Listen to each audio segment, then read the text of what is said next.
Here's the question. How can you tell when online social networking becomes an addiction? Facebook has 350 million users, and the average person spends about an hour a day on the site. But some teenagers are spending a lot more time than that keeping tabs on their friends. And now some of these Facebook junkies are trying to kick their addiction. For Michigan 10th grader Nika Salmasi, chatting and messaging with her friends on Facebook had become a huge problem. It's like an addiction. You look up one moment and it's day, and you look up another moment and it's night. In the beginning, she says, she'd be online for as little as 20 minutes a day, but then those minutes grew into a couple of hours on weekdays and sometimes as long as 6 hours on the weekends. She wasn't doing any other task, like her room was really messy, and then couple times actually we fight over it, and we usually don't fight that much. Nika's grades were going down. Her mom was worried. The obsession to constantly check Facebook was disrupting her life. In California, best friends Monica Reed and Hallie Lamberson quickly realized that they too were wasting too much time on Facebook. The amount of time was just unnecessary. We thought that the time we saved could be used for more productive things. These two, like so many teenagers in this country, were struggling to find a balance between social media and their everyday lives. For a teenager, it doesn't make sense to think of my life and then I get distracted by social media. We're not going to be taking away the internet. It's more a question of living with these devices that so compel us in a way that serves our human purposes. So, in order to put Facebook in its proper place, Nika took action. She asked her sister to change her Facebook password on Monday morning and keep it hidden until Friday night. It's kind of hard for me to admit that it was hard. My friends, some of them said, I don't know how you can do it. My studying habits definitely improved. Monica and Hallie decided to limit their use to one Saturday a month. The original consequence was that if you broke the rules and you went on before the first Saturday of every month, you would have to write on the wall of someone you didn't know very well. People take breaks, people drop in and out. We're all learning, parents and children, how to do this better.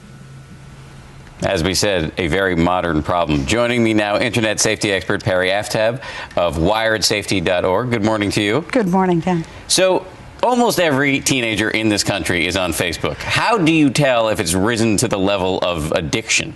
Well, 97% of the teens we polled are actually on Facebook, so they're all there. And when things rise to the level of addiction, things are out of balance. Grades are going down. They don't have offline friends. They're not doing things offline. They're all consumed about the internet and, in this case, Facebook. So is there a way that a parent can monitor what their kid is doing online? Absolutely. First, you have to have the talk. There's a certain place and time. You have to have your homework done. You have to make your bed, whatever. And then you can go on and look at their page. How often are they posting? How often are their friends? And if it gets really bad, you can use monitoring software. You put it on their computer, and as long as they're accessing Facebook from their computer and not their cell phone or another device, you can see how often they're on there. And you can even lock them out for more than 2 hours a day. Are there other options other than locking kids out? If you feel like your child is addicted, whatever that means, what do you do? Well, you have to determine whether they like it a lot, they're obsessed, or they really are addicted. And if they're addicted, they are at risk in other areas of their lives. And that means you have to turn it off. And the only way to make sure you do that is you keep their cell phones in your bedroom drawer when they're home, and you make sure that their internet access is guided and in some cases monitored using technology. What is it about these sites, particularly Facebook, that is so addictive for teenagers?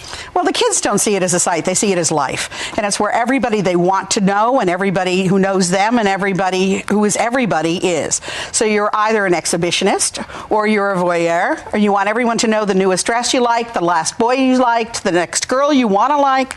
You break up and your status changes. That's how they live. And what we need to do is find balance. It's all about balance. So interesting that you just said they don't see it as a site, they see it as life. What do you think of the idea of taking a break? We saw a very high-profile case of this with Miley Cyrus, who said that she was taking a hiatus from Twitter. And then we just saw these young girls in the piece that we just aired who are taking a break. Does that seem like a viable solution to you? Well, I'm not sure how viable it is. They just need to let their friends know that they're going to have to call them on the cell phone.